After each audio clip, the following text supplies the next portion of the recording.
ସତ୍ୟକିଳା ପକ୍ଷରୁ ଆପଣଙ୍କୁ ସ୍ୱାଗତ।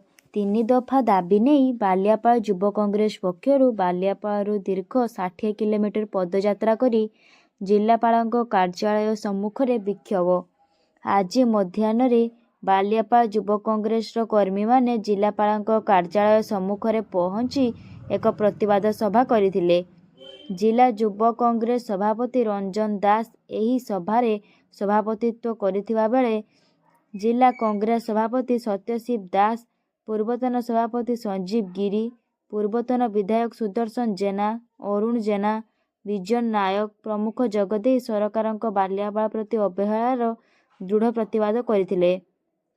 ସୁବର୍ଣ୍ଣରେଖା ସଂସ୍କାର ଯୋଜନାର କାର୍ଯ୍ୟକାରିତା ସମସ୍ତ ମାନଦଣ୍ଡ ପୂରଣ କରୁଥିବା ବାଲିଆପାଳକୁ ଏନ୍ଏସି ଘୋଷଣା କରିବା, ପ୍ରତାପପୁର ଓ ଇଡ଼ିକ ଗୋଷ୍ଠୀ ସ୍ୱାସ୍ଥ୍ୟକେନ୍ଦ୍ରରେ ଖାଲି ପଡ଼ିଥିବା ଡାକ୍ତର ପଦବୀ ପୂରଣ କରିବା ସହ ଜନସାଧାରଣଙ୍କୁ ଉତ୍ତମ ଚିକିତ୍ସା ସେବା ଯୋଗାଇ ଦେବାକୁ ଦାବି କରିଥିଲେ। ଧନ୍ୟବାଦ।